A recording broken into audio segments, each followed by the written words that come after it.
welcome to our first Leaders in Housing Counseling call in June. We're very glad you joined us. We've got a pretty crowded agenda, so we're going to jump right in. And I want to thank everybody already for getting on early. We're going to spend a couple minutes just filling you in on interesting topics that we are thinking about, well, we are working on in terms of program, and partly it's if you've got some thoughts about what might be additions to those conversations, we're very interested in them. We're also interested in new ideas and or old ideas that need to be examined more. So that will be, so I'll just spend a few minutes walking through that. Melody's been hard at work in Congress, and we're making some headway. So we'll get the federal funding update, the legislative update next. We'll spend most of the call on this gentrification and displacement issues, and I know all of you are seeing some level of this in many of your communities. A few communities are not seeing it, but it's certainly been a major topic in our world.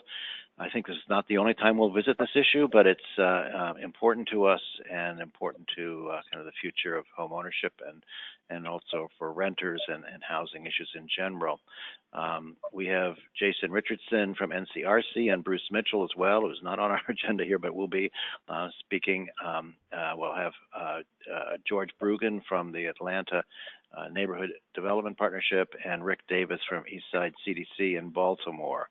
And our NCRC friends are going to give us the study that they have done, which is very detailed, very interesting, lots of information in it, and their perspective on how to address issues of around displacement. And then we'll hear the strategies from the Atlanta and from the Baltimore organizations of what they're doing. And as I said before, I think we'll revisit this in other conversations to hear more of what other groups are doing to try to address this. We'll be very interested in what your thoughts are as well, so feel free to put comments in, and we'll get to as many questions or comments as we can before the call is over. And we'll do a quick pitch for a picture's worth 1,000 words, which seems to be quite popular. We're very glad to hear that. We do need more of your pictures, so we'll go back into your hard drive and look for them. They need to be pictures that tell a story. And we'll do a quick plug on NHRC's membership. And we've gotten, again, a couple more new members. Thank you so much. The membership rolls are growing. And we'll have our call on Thursday, the 20th next week, 2 weeks from now, and we'll say a few words about that. So with that, let's get started. And we've been trying to think about how these calls are useful for you, and thank you very much to the people who have responded to the survey, and especially those who've written in the boxes about your thoughts about what we should be working on and what we do too much of and what we do too little of, and who you we like the criticism. It's good. No problem. Please keep it flowing, and we like the positives, but it's helpful to try to shape more of what we're doing. One of the messages was we need to have some more of the kind of deeper policy conversations. There's a lot to be done, and this call will be one of them, but also lots of interest in things that are useful to organizations. So with that idea in mind, we're going to be doing a session on housing counseling for 2, 3, and 4 unit homeowners or owner-occupied units. So this is a form of housing that has a couple of things. It's the housing that you see in Boston, in Providence, in Bridgeport, in North Jersey, and most cities have some duplexes, but there's a variety of these configurations around the country.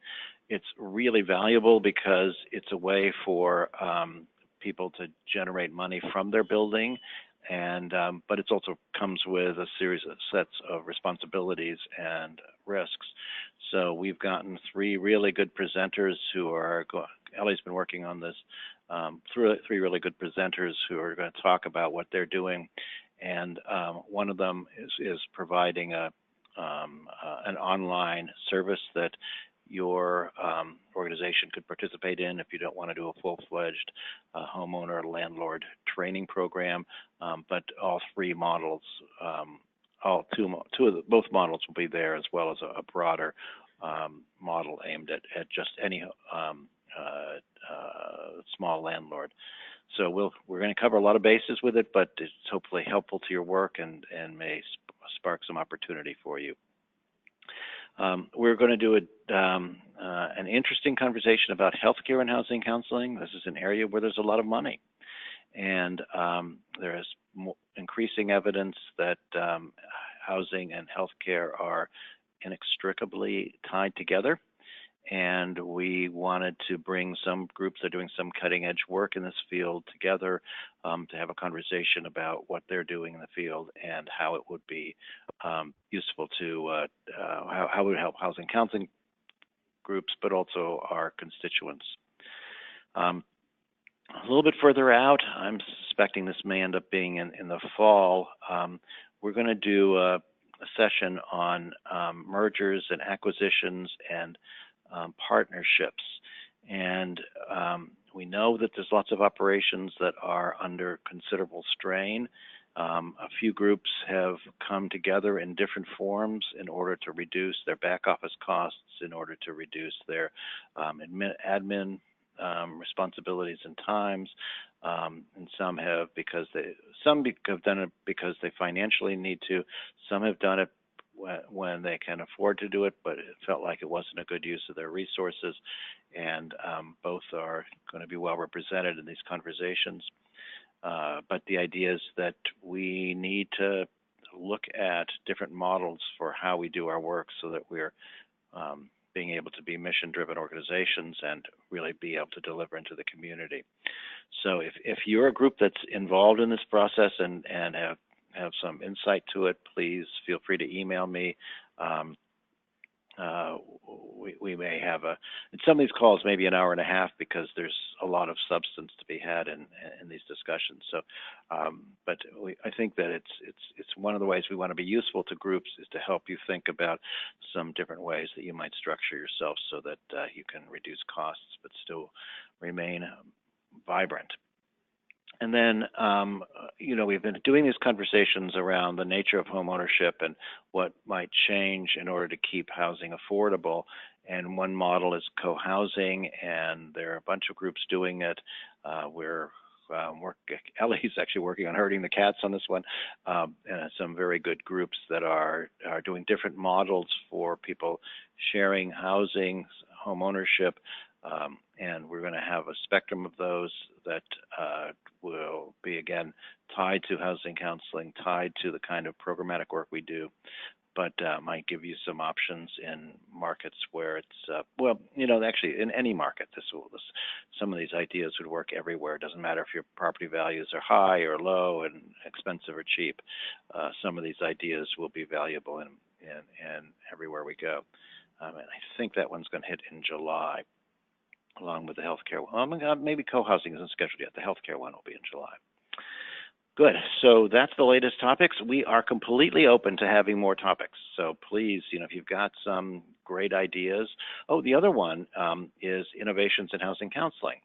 So we've done a few of these this year, and we have room to do some more. So if you've got a great program that brings in a new stream of income, is within the mission of helping people around housing issues and helping our communities, then we're very interested in trying to showcase this. It's to your advantage to brag a little bit on your work or humble brag, however you want to handle it. Foundations and lenders will hear about these programs. We'll get to see the list. We'll get to see who the presenters are. Let's get some attention. People talk to me about them who are stakeholders in our work. It's in your interest to try to make sure that if you're doing something innovative that's replicable by other groups, big or small, please let us know about it. We're very interested in trying to feature more of these, and some of them have been projects that have been kind of rolled out nationally, and some of them have been very local, very specific. We want it all. So with that quick note, let's move on to what's going on in Congress. Melody. Thank you, Bruce, and hello, everyone. I'll just jump right into it. We've been really busy working across 2 different committees on trying to push and promote housing counseling in the larger housing conversation as well as the funding conversation. So with our activities in the House Financial Services, we've been having great conversations with Chairwoman Waters' committee staff, as well as Representative Beatty, who is the Diversity and Inclusion Chair for the Financial Services Committee, but also Vice Chair for the Congressional Black Caucus. She is one of our housing counseling champions in the committee, along with her colleague, Representative Stivers, are both from Ohio. She is also the sponsor of the Housing Financial Literacy Act of 2019, which essentially discounts mortgage insurance premium payments for first-time homebuyers if they complete financial literacy housing counseling programs. We're working with her office to see if we can include language, potentially in the form of an amendment, to ensure that the language says how to prove housing counselors. We believe that that bill will go into markup next week. That is the plan from our sources. So we're definitely tracking that, and we hope that it will pass the committee. We'll keep everyone posted on that.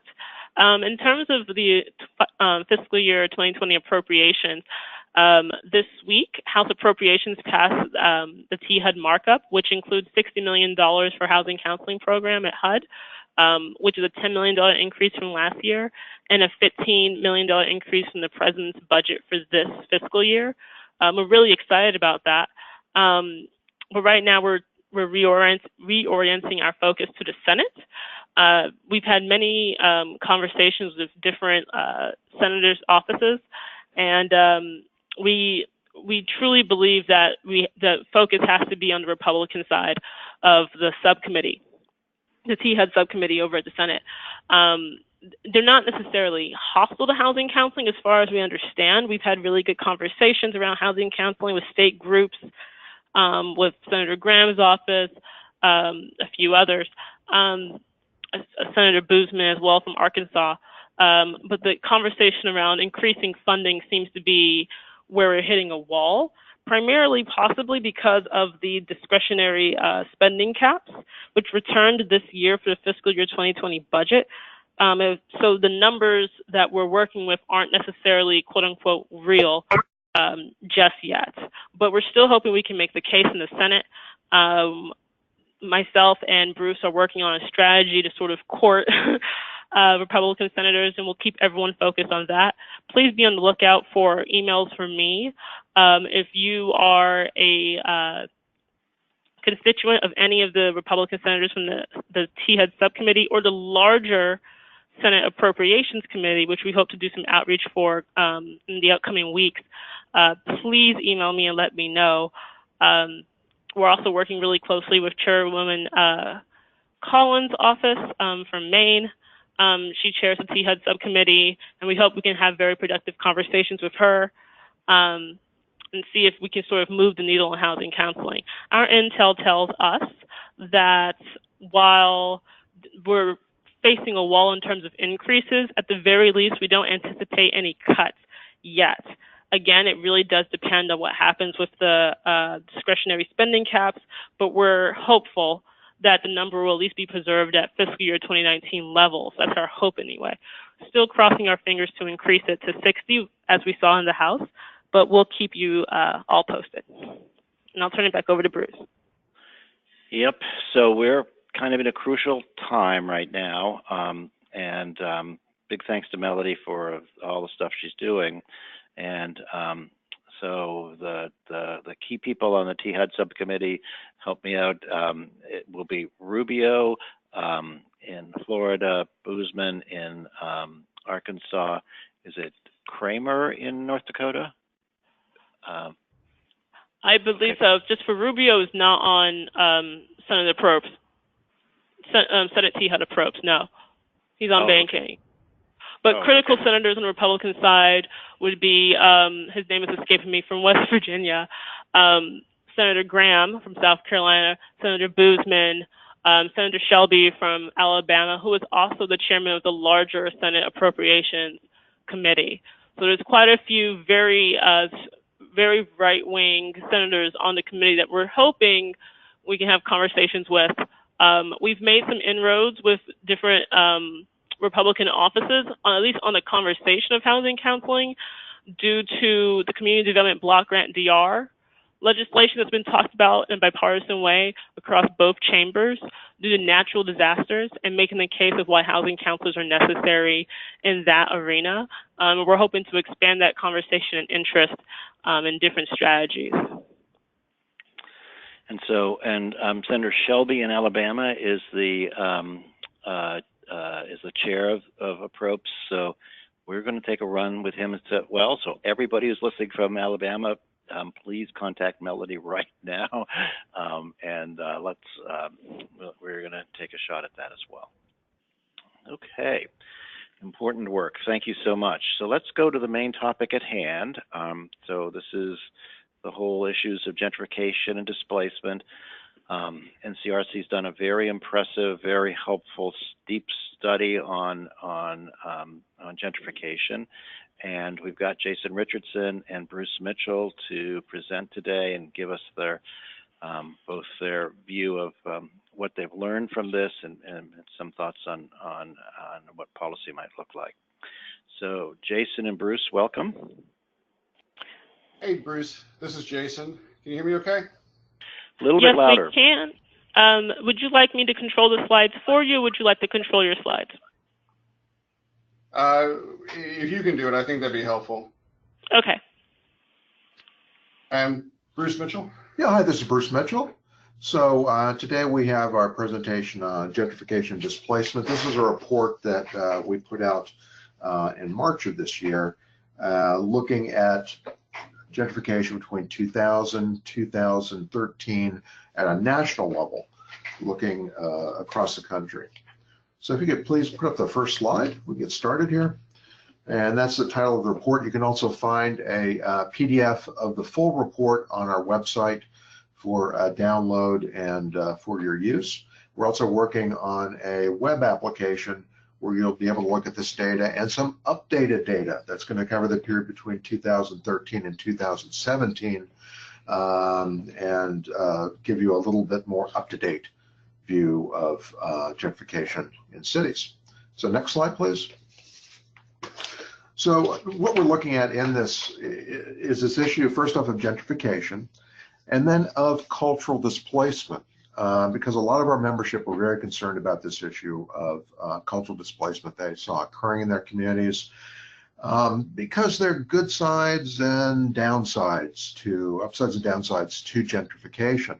And one of the downsides is this idea of cultural displacement, where you have places like the Lincoln Temple, the United Church of Christ. Here's a church that's been in place since the 1860s, 1870s congregation, and was a principal staging ground for the 1963 March on Washington. And that congregation has to dissolve in the Shaw neighborhood in October of last year because they're down to about 20 congregants. So you see this kind of hollowing out of culture within DC in many cities, particularly Black culture in many cities that are occurring, the displacement of people, and then the replacement with static historical monuments. And here we're looking at the, again, Shaw neighborhood and the statue of Duke Ellington and the hollowed out buildings behind it, where this basically wholesale replacement of this neighborhood taking place. Next slide, please.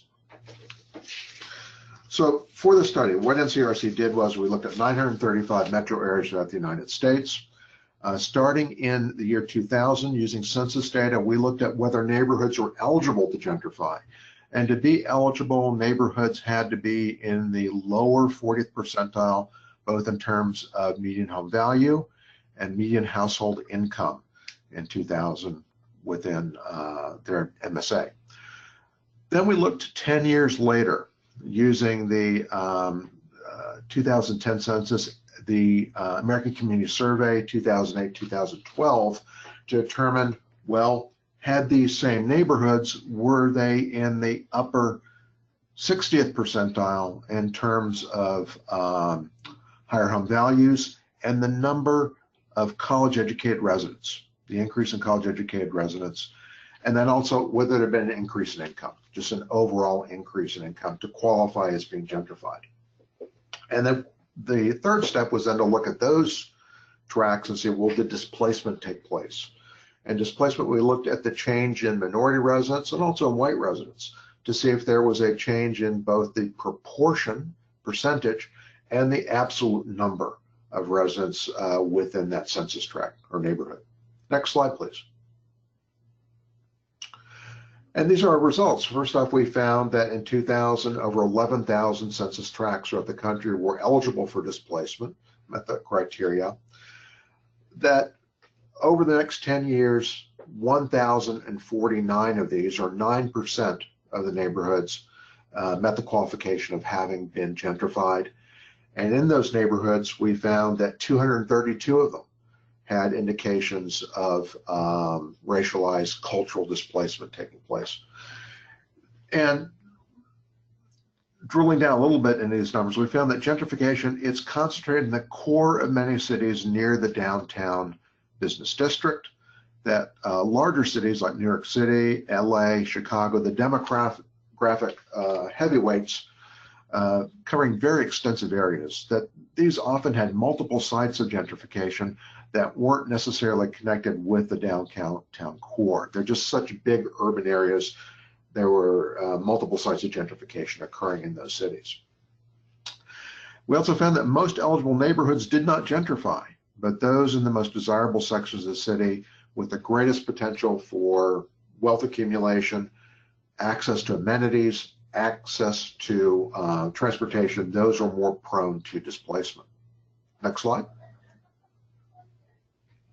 So this shows a map, national map of gentrification, and you can see this kind of pattern where the East Coast and the West Coast are very, very concentrated gentrification in many of the large cities there. Some gentrification along the Gulf Coast, particularly in Houston. But the really big centers of gentrification are what? New York City, Los Angeles, but then some smaller cities in the urban scale like Philadelphia, Washington, D.C., and even Baltimore. But all of these population centers were cities of over 700,000 with this intensive kind of gentrification. Next slide. And this is a national map of displacement then, with the kind of purplish colored markings. Those are areas where Black displacement was particularly intensive. Again, in the South, southern cities, and then also in the industrial areas of the United States, the heartland kind of cities. We saw a great deal of Black displacement. And then for Hispanic displacement, it's more in the Southwest and in California, where we saw Hispanic displacement. That's the regional breakdown of how these effects played out. Next slide. So we want to drill down a little bit into a specific case here, and this is Washington, D.C. And Washington, D.C. had the most intensity of gentrification. And by intensity, we mean the number of tracts that were eligible for gentrification and then did indeed gentrify. So D.C. had very intensive gentrification in its downtown core area. Nearly half of the city was eligible for gentrification based on criteria in 2000, and 41% of those neighborhoods gentrified by 2013. And this resulted in the displacement of over 20,000 Black residents within Washington, D.C. Next slide. And this shows some of our preliminary results where we've updated the data. We're looking at the period after 2012, from 2013 through 2017, using the latest 5-year American Community Survey data. And what we're finding here is in these dark neighborhoods, these are the areas that gentrified between 2000 and 2012, and the lighter blue neighborhoods, 2013 to 2017. So the pattern here is adjacency. where neighborhoods that are adjacent to the previously gentrified neighborhoods are now, the gentrification is spreading to those areas. 8 of the 11 tracts in DC in this most recent period that appear to be gentrifying are adjacent to previously gentrified areas. We're also finding that there's a continued expansion of gentrification nationally. The additional 943 tracts on top of the 1,049 tracts we identified from the earlier period, they've gentrified in the subsequent period. Next slide. So what's driving gentrification? Well, a number of different factors, right? But a lot of it is really planning at the urban level, and the decisions that urban planners are making. You know, some of it is this phenomenon of kind of urban pioneers that someone like Richard Florida would have identified in the early 2000s, where you have individuals, you know, transforming neighborhoods, but a lot of it is plans too. And here we're seeing how gentrification in Washington, D.C., it's really concentrated in specific areas that have transportation access to the metro. So we see the metro red line, particularly these eastern portions of the red line that were largely Black, very low to moderate income areas along that eastern portion of the red line, and then also along the green line, this north to south route that extends all the way from northern PG County down to southern PG County, going through Anacostia, that these metro stations along these two lines, they seem to be nodes, transportation nodes that are also gentrification nodes throughout the area. So this is part of the factors, transportation, plan development, that is driving gentrification in Washington, D.C. So in a way, it shouldn't be surprising that displacement is taking place to urban planners, because this is one aspect of planning, and affordability of housing has to be taken into consideration by planners when they're looking at development within specific neighborhoods, and also community involvement. Next slide, please.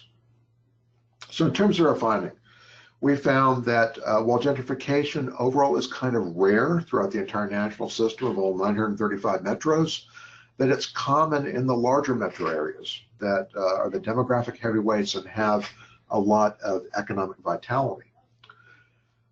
However, most LMI neighborhoods saw no gentrification. Indeed, there's another study that's been done by University of Minnesota that came out a couple of weeks after our study that looks at low income concentration. That's a very interesting study to look at, combines low income concentration and also looks at areas of abandonment in cities. Minority displacement in many cities. Overall, 135,000 people, displaced people were counted in our study between 2000 and 2010, and that displacement of Black residents was the most common form of displacement taking place. African Americans are by far the most heavily displaced group within our study, though we did find indications of Hispanic displacement. We even found some small indications of Asian displacement and some white displacement in places like East Baltimore, where low-income white communities experience some displacement, some of the development over there. Next slide. So some considerations. First off, measurement of displacement and of gentrification. It's problematic. There are many different measures of gentrification that have been implemented. We used some of the most common ones, which are based on income, housing value, and the education of the population. And because measurement is problematic, we need to take into consideration local and lived perspectives about gentrification and displacement. In our study, we partnered with community groups in 4 different areas to do more detailed dig downs into what's occurring within their community and what their experience of gentrification has been in Richmond, in Philadelphia, in Washington, D.C., and in Portland. Second, that census data is the best and most comprehensive data, but it's also retroactive. It's always backward looking. And it sometimes makes the current assessment of dynamics that are occurring right now difficult to capture. You know, hopefully we will show more of those dynamics in our updated report, which covers this subsequent period. 3 is that neighborhood change unfolds over time. Gentrification is one aspect of neighborhood change. Some areas which show indications of gentrification could also show displacement at a later date, because one of the dynamics often occurs is that low-income people, they may not initially be impacted all at once by gentrification, but the decline in affordable housing within gentrifying neighborhoods means that other low-income people cannot move in to replace low-income people as they move out. So affordability is a really important issue to deal with in gentrification. And then finally, we need to consider gentrification within the framework of other processes of neighborhood change. Neighborhood disinvestment and abandonment are important issues to study that often preceded gentrification. That redlining, abandonment of neighborhoods, disinvestment, these often prepare the groundwork for gentrification to occur.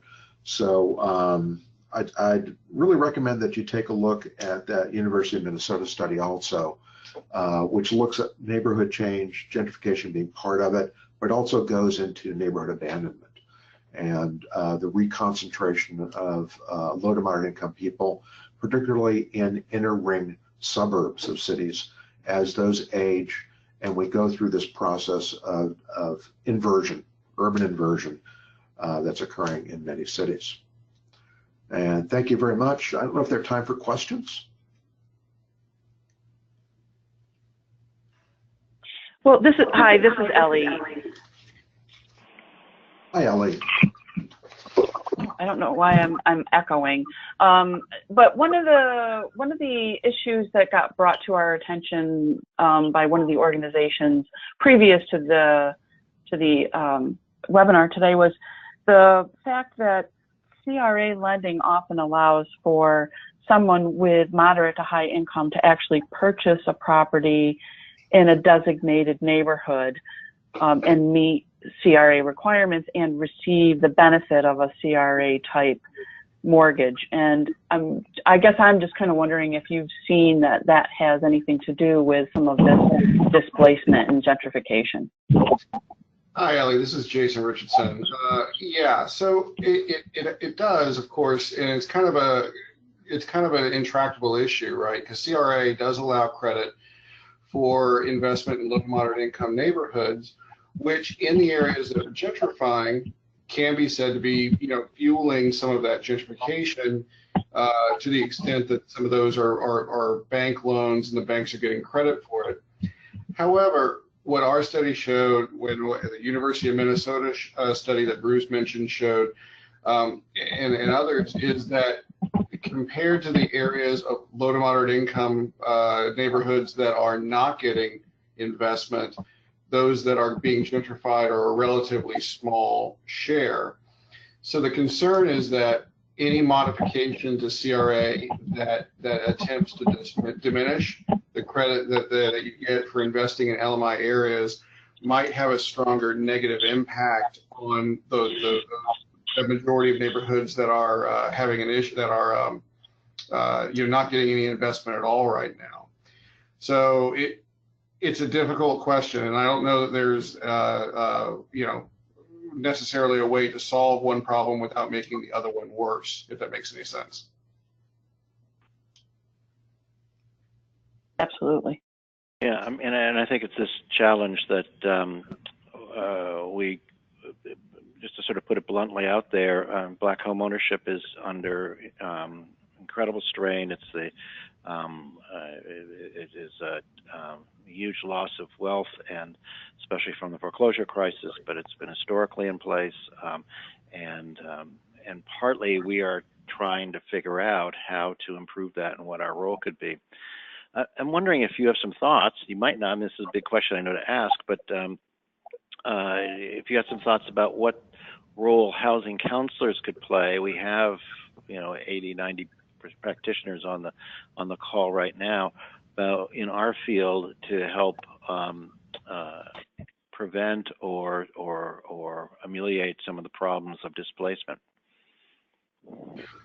Well, from talking to folks about, especially after our report, we've done a lot of press and a lot of talking with with more members of the community, and we're going to be expanding kind of our work to look at home ownership rates, but I think that neighborhoods that have lower levels of both business and home ownership rates are especially vulnerable. We've heard that a lot from business owners as well.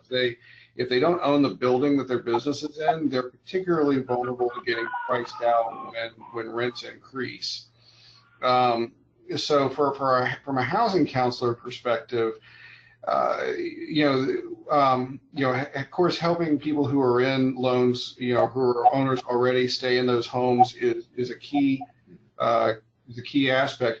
But also, helping people explore home ownership who otherwise wouldn't be able to, helping convert renters into homeowners, would probably be the best course of action. With businesses in particular, though, I'm hearing stories about predatory landlords and neighborhoods that are trying to evict businesses that they don't want there. And, businesses are the core of a lot of urban neighborhoods, especially.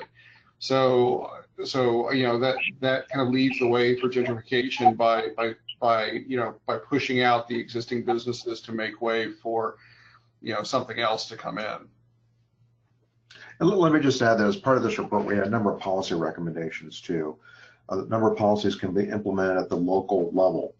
And it's really critical that developers engage with community organizations and work with community organizations to diminish the amount of displacement, that things like when condo conversions are taking place, that current renters are given the right of first refusal, that credit or the ability to access low interest loans or get first-time homebuyer assistance is really essential for people who want to remain within communities and not be displaced that are undergoing gentrification. And then also things like the low-income housing tax credit, that these are all necessary things to blunt the impact of displacement as gentrification occurs in communities. This is Melody. We have a question that came in. So to Jason and Bruce, do you guys have talking points that can be shared to housing counselors that they can then share to their elected officials to combat some of these displacement issues that they're seeing in their own work, and then maybe strategize on policies to help existing occupants?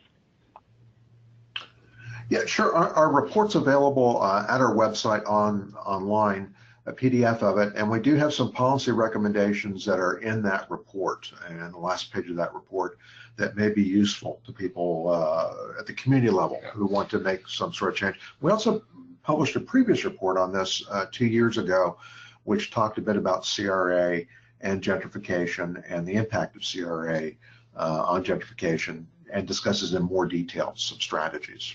Yeah, and I'd also take a look at in our report, we had 4 what we call city stories written by community groups or people that are in different cities across the country. In particular, Philadelphia, Beth McConnell wrote a great story there where she talked about local policies that Philadelphia was employing to try to resist displacement. And I think that's there's some great points in there that can possibly be applied elsewhere as well. Great. Excellent. Thank you so much. This is very helpful, and we did circulate the study, and we'll do that again as well. Please keep us informed of developments. Thanks, so Ellie, thanks for having us. Good. Yeah, thank you. Ellie, do you want to move us on here? Sure. Perfect segue from talking about local organizations using some the tax credits and working within the communities to hear from George Bergen, Senior Director of Communication and Technology at Atlanta Neighborhood Development Partnership, Incorporated. He's going to highlight affordable housing development that they're doing in Atlanta, Georgia. Take it away, George. Thanks, Ellie. Appreciate the opportunity. A little bit of context about ANDP. We were established in 1991. with the intent of sort of reclaiming some of the downtown neighborhoods that were in serious distress as far as housing was concerned. We've since then grown to a larger metro footprint. We offer housing development activities. We do single family and multifamily development. We also have a CDFI loan fund. As you know, CDFIs can take a number of different approaches. Ours is not a consumer loan fund. It's capital for developers of affordable housing. And also do a little bit of policy advocacy and community engagement. I'll talk a little bit about some of those in a few seconds. We're not a housing counseling agency, although we are a NeighborWorks affiliate.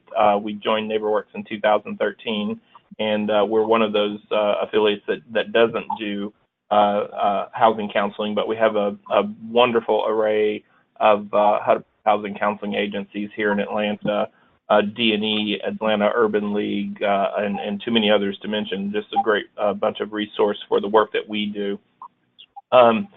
We have, let me start by saying that we're, in no way do I want to sort of portray that we're any lead agency in the battle of gentrification, but we think it's a serious issue that everybody needs to be involved in one way or another.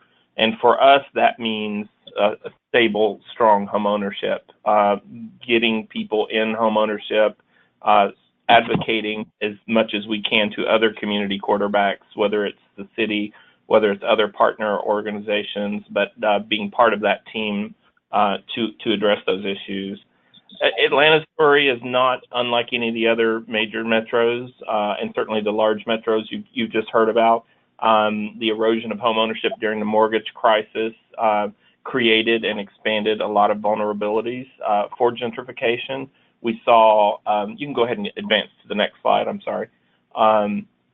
We saw a lot of crippling negative equity as a result of that, especially in the areas we work in Metro Atlanta, which is along the I-20 corridor. If you know anything about Atlanta, we're like the dial of a clock with a big X through the middle and a Interstate 20 running through the bottom of the circle. So we focus on the South Metro area, and we've been working as a result of the foreclosure crisis and the lingering negative equity.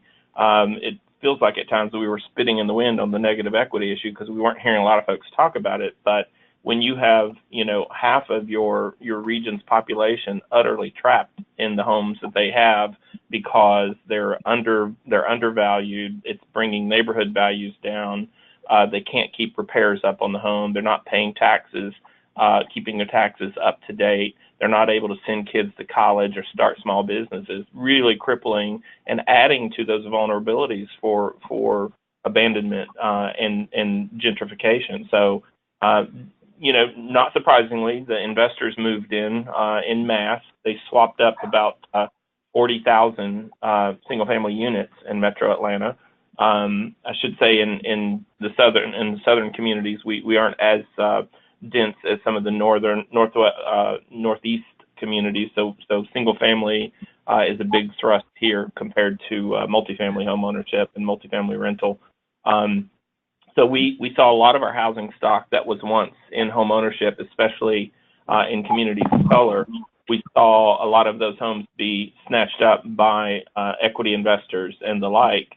And a number of things happened, including letting these homes just sort of sit and spin, and then eventually being demolished and more expensive product being put up to place.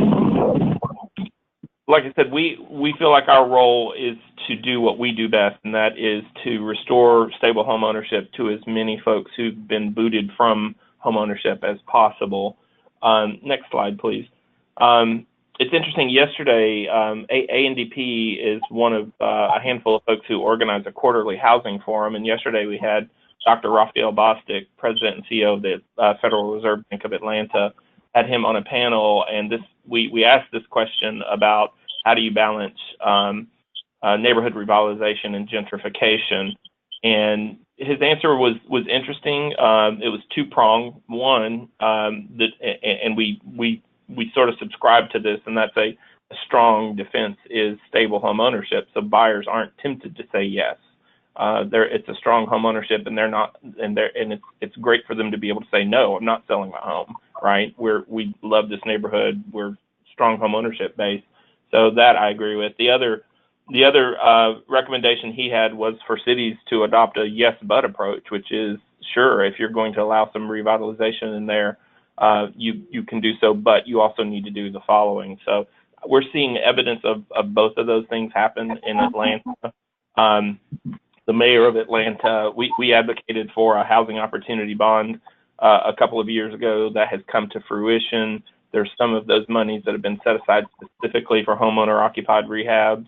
Of course, it's never enough in terms of addressing the need, but we're happy to be advocating for those kinds of things and encourage the city's adoption of those kinds of things. We've also very excited. Again, the Housing Forum brought all of the mayoral candidates for City of Atlanta mayor to a candidate forum, and not long after that forum, the winning candidate, Mayor Keisha Lance Bottoms, in her campaign made a $1 billion pledge to address affordable housing. We're expecting even more detail on that in the days and weeks ahead. But we endorse that and support that, and we hope that there's some opportunities that those funds will support issues that prevent displacement and while still trying to lift neighborhoods, especially those that are in disinvestment and still suffering from negative equity.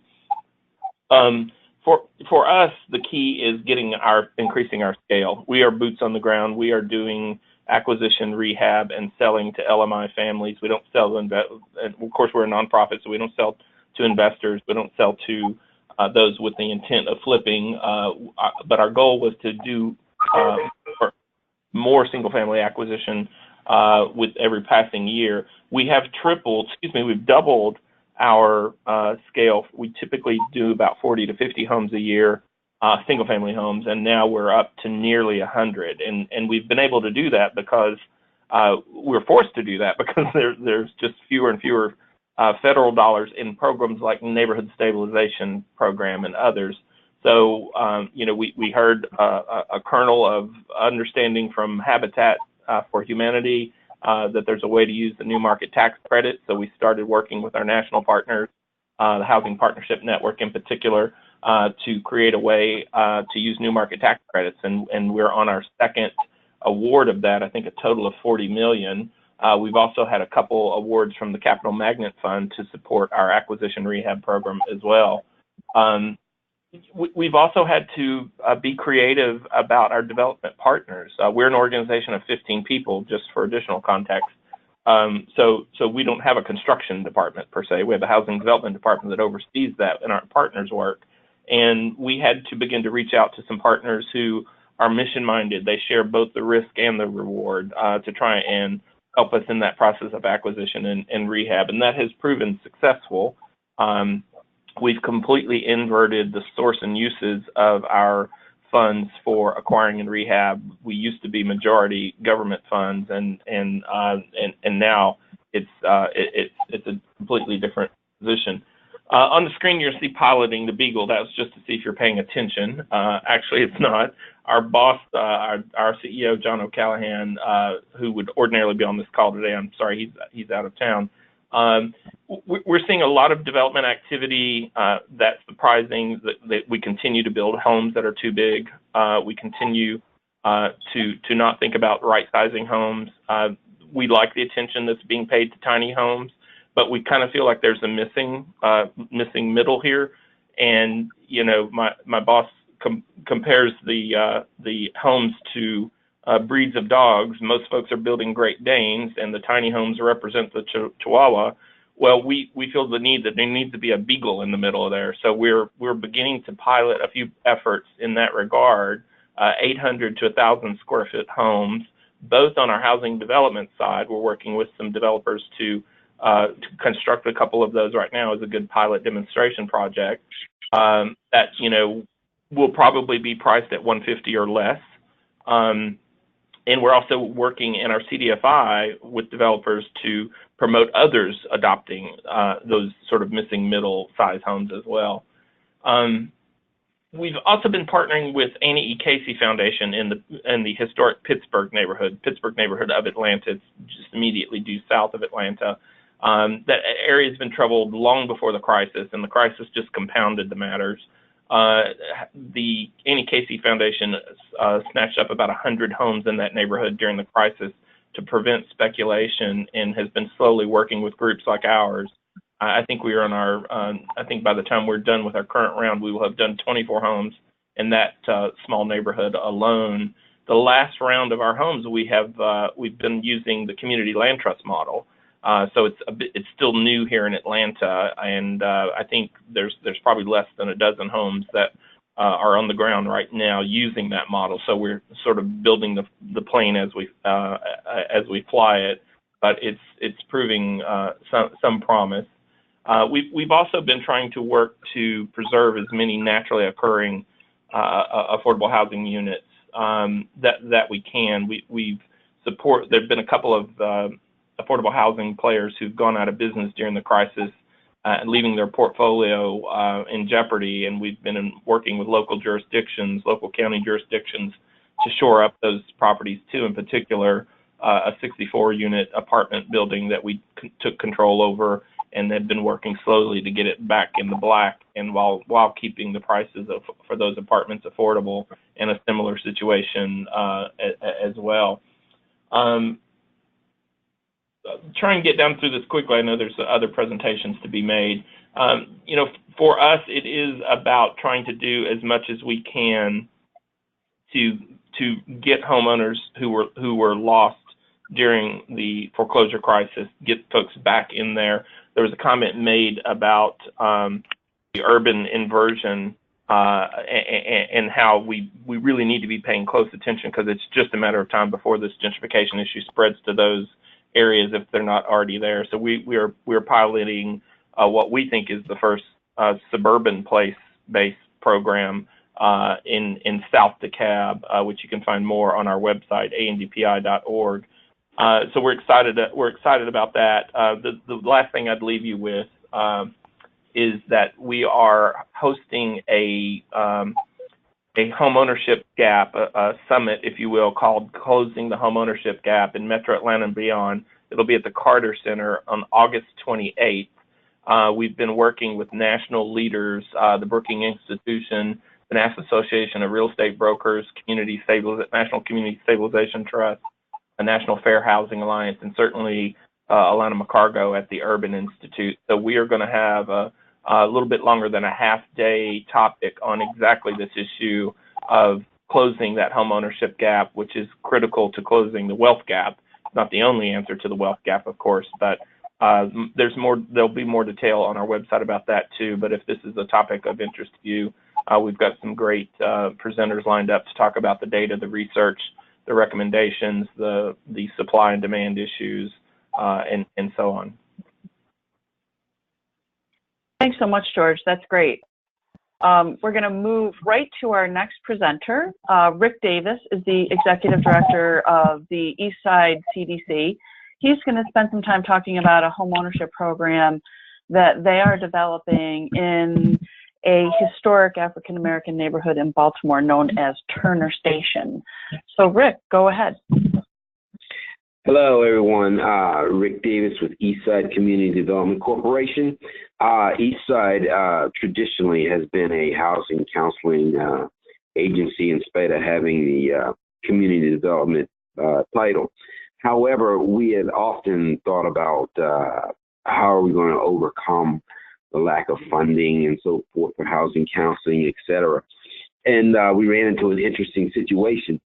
It was driven somewhat by our participating jurisdiction, Baltimore County, as well as our thoughts and the community itself.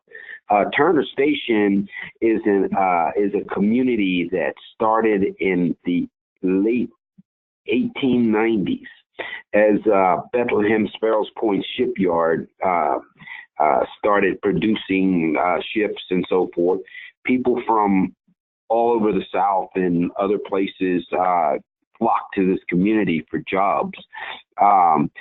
Unfortunately, for the African American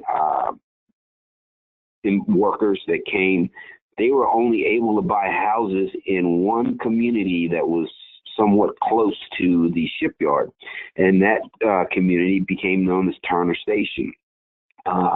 It still is predominantly African American.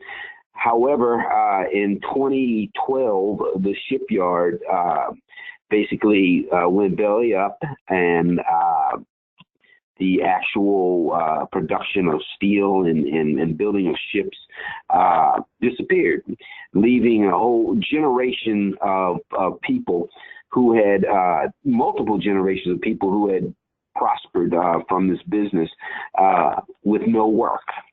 And so we started to find displacement, and we are seeing indications of gentrification now. In fact, we even have an organization, which is a nonprofit, which is out trying to sell our waterfront property in this community as the new Annapolis, if you will. I don't know if any of you have heard of Annapolis, Maryland, but it's a pretty popular place. And so we have a community of people who've been living there for nearly 100 years, and their offspring are there. Many of them sent their children. Many of the workers sent their children away to colleges and so forth, and some of those that were educated never came back. So we have an interesting situation here. We started doing research, and one of the things we found is that a lot of people who left and never came back did not come back because of the housing stock. The small homes that they grew up in just did not suit their family needs.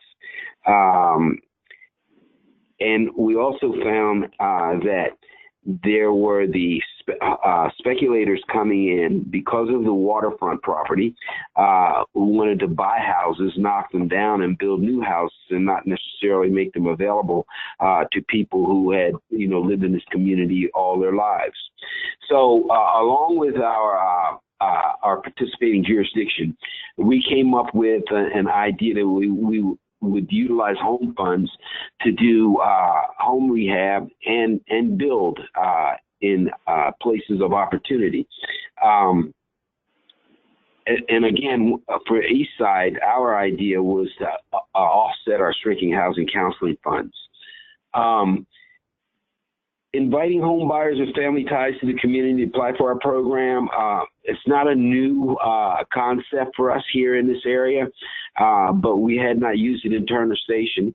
But we work very, very, very hard in our housing counseling programs to attract people to this community. We now have a project where we're building 2 homes. They're basically between 1,000 and 1,500 square feet. We're going to sell them to the buyers for $150,000. They will get a $50,000 grant and have to qualify for a loan for the remainder of the pricing. We sold them immediately. Our phones are ringing off the hook now for people who were born and raised in this community who want the opportunity to buy a home like that in Turner Station. So the sky's the limit. We just hope that we can continue to find the funding that we need to make this happen. And it's not to forget that Turner Station is a waterfront property also. We are using the modular concept for building right now. And the reason that we went with modular, it really is twofold. We wanted to ensure maximum developer fees, being the astute business people that we are. And we also recognize that we could offer more home options, which equates to offering a nicer home to the buyers. It's something that if you've thought about, I would encourage you to take a look at. Things are going fairly well. Being first-time developers and home builders, we've had to learn a lot. And not many people are calling us up and making sure that we knew all things to do. So it's been tough. But we expect in the future that we'll be able to negotiate investments by regional banks. As a matter of fact, I'm in the process of discussing a 10 to 15 house project with a regional bank now for this community. So I just like to say we're happy about what's happening, and we hope for those of you who have communities that are under the potential of gentrification that you'll look at doing something like we're doing here in Baltimore County. So let me just jump in for a quick moment here. So we're going to go over the hour a little bit, not a lot, but a little bit. And Rick, let me ask you a kind of a direct question, which is, so how is it that you were able to really be able to sell to people who had some tie to the Turner Station community as opposed to outsiders who wanted to buy and maybe didn't have any relationship and maybe didn't have any African American heritage? How did that work? The biggest issue is we spent probably from the time we became a CHODO, we spent probably a good 2 years building relationships in that community with the community organizations, and they really are driving keeping the community available to families that originated there. So working with them is primarily how that's going to happen. And there are people who can buy. We also have, and I didn't mention this, but we have 2 rental properties where generations of families have started in these rental properties and are still living there since the community began. And the community actually began in the World War II era. But those people could buy houses, and after 50 years or 60 years of living there, they still haven't bought homes. We have a wealth of people that we would like to make homeowners, and we would like them to have the first option to buy, as opposed to the land developers that are coming in, because they're selling that property really just, they want people to come who see it as an opportunity to have a boat dock and be out on the bay and jet skiing and so forth. We're looking at hardworking people who want to be close, especially to the opportunity to have jobs. At the old Bethlehem Steel Shipyard is now under the ownership of an organization called Trade Point Atlantic, and they're doing some tremendous things to create jobs there. As a matter of fact, their work has brought in FedEx, Under Armour, Harley Davidson, and Amazon, to name a few, that are investing in building businesses, mostly warehousing and so forth. But there's tremendous work opportunity that is starting now after work opportunity disappearing in 2012 and now rearing its head in 2019. So that's kind of a long-winded answer to your question. No, this is great. It's very exciting. It's very important work. I mean, congratulations. This is the kind of thing that that organizations have been struggling with, and this is an exciting kind of development. So, and just to summarize, it sounds like this is the marketing. It's not like you run ads in the paper. It's that you, or put it on the internet. It's that it's word of mouth through community people. Oh, absolutely. Yeah. Absolutely, word of mouth. People our phone rings every day for someone who wants to know how they can get a house there. So wish us well. Yeah, no, absolutely. I thank you for what you're doing. I think this is helpful to think about, and I hope we can figure out how to elevate this. Well, good. Thank you, everybody, for these presentations. It's been very, very helpful. I'm going to quickly run through the last couple things on our agenda, and we will be able to move forward. So one quick plug is the picture's worth 1,000 words. So I hope you're enjoying these as they come up. Thanks to Ellie for organizing these. We can always use more pictures. I know you've got more out there. Just send them in. They need to be pictures that kind of tell a story, that kind of communicate home buying or stopping a foreclosure or the activity of housing counseling. or maybe surprise us, try some things and see if they work. But we're really interested in elevating these, and hopefully these can also be used to elevate housing counseling around the country. I want to encourage people to, if you haven't already, to be a member of NHRC, and we've got a membership renewal drive going on right now, and I have actually received a bunch of renewals just yesterday, so thank you for that. And if you haven't taken advantage of our credit report discount, the details are there, and certainly you can email me. I'd be happy to send you rate sheets and what it takes to get in. It's through CoreLogic Credco. Seems to be quite successful, so we're glad to have more of you participating, become a member, and we appreciate the support there. So our next call will be in 2 weeks, and this is going to be this conversation about 2, 3, and 4 unit buildings, people who are homeowners and also landlords, and we're going to have 3 very different models of how this is done. But even if you don't have a lot of housing stock and just a few duplexes, you should be interested in this call. There'll be one opportunity that people can do all around the country through an online platform that one of our partners has created. And we have 2 local projects that are doing very good work in very different markets that will also present ideas here. This is critical for our world because of a couple things. One is that people who have the ability to buy and maintain a 2, 3, or 4 unit building are generating more income. It means that their house is more sustainable, and often that they have more ability to live a more middle class life. It's we think advantageous for the renters, and it turns out there's still more people renting from small landlords than anywhere else, and keeping that more into the realm of homeowner small landlords, we think is a way to keep rents more manageable and the relationships stronger. So all of these are important pieces. One of the partners actually aims this at any small landlord, not particularly, you don't have to be a homeowner, because they see that as a critical link to sustaining the communities that we work in. So we'll have the gamut from an organization that really works just for